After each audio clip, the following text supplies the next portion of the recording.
horrible wet day.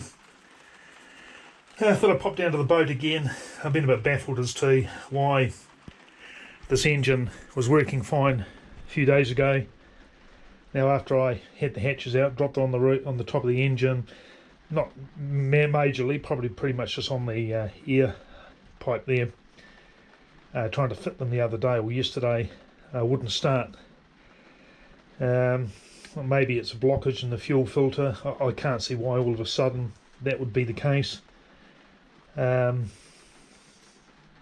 but a bit strange. So I've been looking at YouTube and the old Gardner engines. There should in fact be a lever down the back here, on the back end, a decompression lever, master decompression lever. There's not one there, but I could see where it was, so I'm going to get in and have a look just in case it was a lever that just sat in position and I've inadvertently knocked it off and decompressed the engines without realising it. The other thing I'm going to do is just check the fuel lines to and from the engine, see if there's any leaks. This maybe let a bit of air in. May try and turn it over again quickly with a few more revs and just see whether there's any life there, because it just struck me that it was turning over but there was just no desire to go like it normally does. So yeah, it's all a little bit of a puzzle, but I'm just going to have a bit of a look down there. As part of that too, I've just grabbed a new bottle of fuel biocide. I'll throw some of that into the fuel. I do that quite regularly. So I'll give it a shock treatment and then a maintenance treatment, have it for a wee while. I just sort of think it was a good precautionary thing to be doing. So, given the boat sits around with quite a bit of fuel in it quite often, but hasn't been a problem till now. I'm struggling to understand why it's suddenly a problem several days after the engine ran fine. So let's go and have a look. Righty ho, that was where the master decompression lever goes in there. Hopefully you can see it. I can't see it there or there, I'm unsure. So just have a look around through here. If there's any sign of me knocking it off. Certainly doesn't appear to be anything lying around.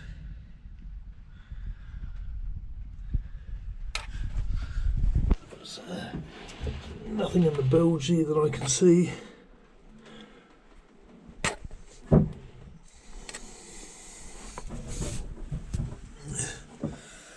Nothing on that side there.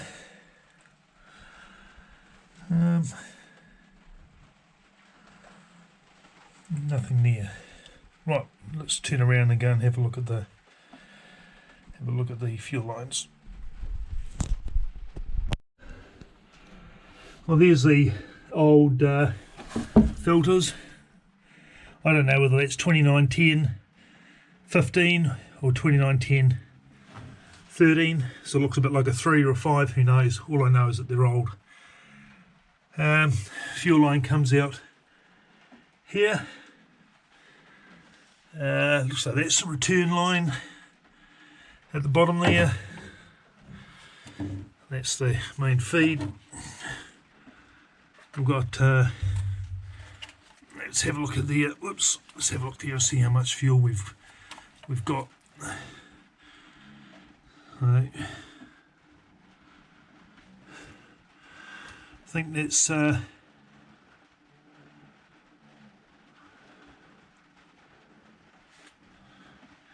don't quite know how much fuel is in there. Fortunately, I've painted over the markings, but a little bit I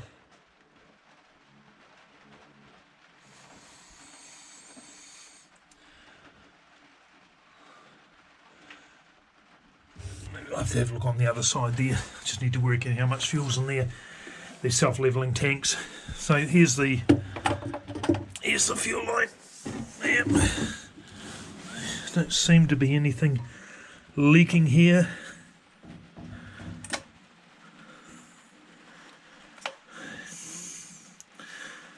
There doesn't doesn't seem to be any fuel leaks or anything there. It's obviously into there, and the fuel pump obviously goes to the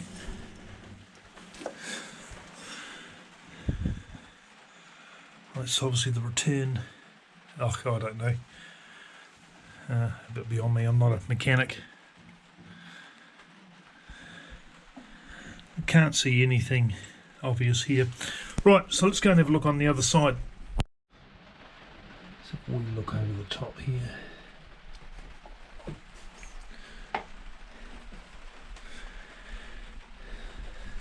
See, the only thing that would have been banged around that I'm aware of the other day was this. It landed on there. The wiring on top, I doubt very much whether that's the engine's turning over. It's not likely to affect anything. That's a tidy up job that I'll need to do. So I don't quite no, there's no levers or switches or anything up here that I've inadvertently knocked. You can certainly see the weeping frost plug, or the leak down there needs to be replaced. It's on a list of things that have to be done. Right, so let's go and get up and go through the aft end of the engine room. Right, down, squeeze through into here. Let's have a wee look in there. A bit of water down there. It's coming in through the top sides. It'll be quite nice when all this is degreased. So squeak forward there. We'll see if we can, what we can see. Again, we'll have a look in there. There's no sign of any lever knocked off there.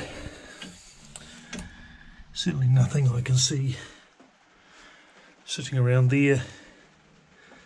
Looks like a lever. Right, I'll move forward here a bit further. I'll squeak through this pipe. That's the pipes. Yeah. Oh, I can see a screwdriver in there. A bit of ISO from the, so glycol from the overflow from that leak in the radiator. So you can't see anything else in there. Nothing else in there I can see. No. Right.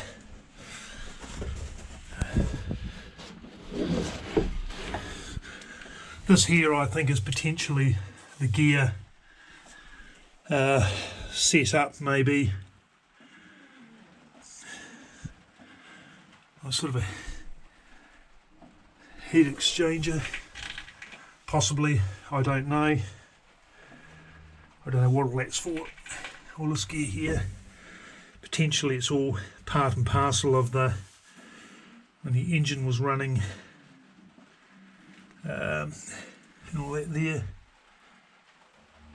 Maybe steerage, who knows. And the engine was running the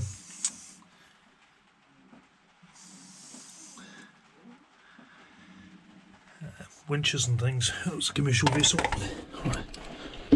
Let's move forward there. Okay. I might have to do some calculations. Work out. I'm going to say there's probably about, if I say 300 litres in each of these tanks, I don't think I'll be too far off. 300 litres, and then we'll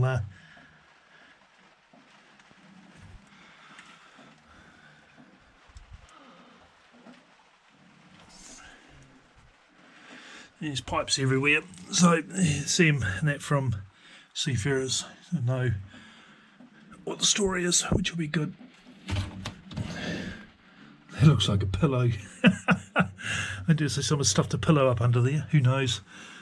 Yeah, anyway, I can't see anything obvious in here as to why all of a sudden the engine's not starting. Right, let's turn around and get back out of here. So 100 mils per 100 litres. So probably 300 mils in each of the tanks, thereabouts. Doesn't matter if it's slightly more.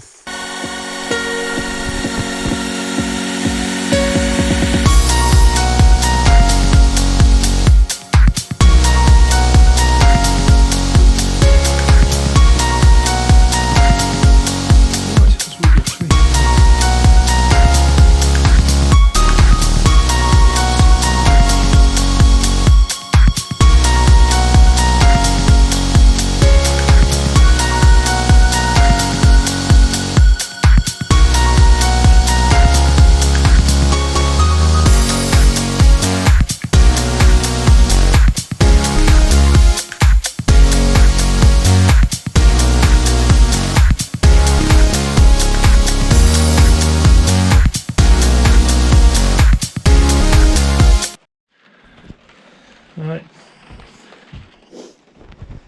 they can just stew away in there, the boat's gently rocking away, and hopefully there's any issues in there that'll help sort that out.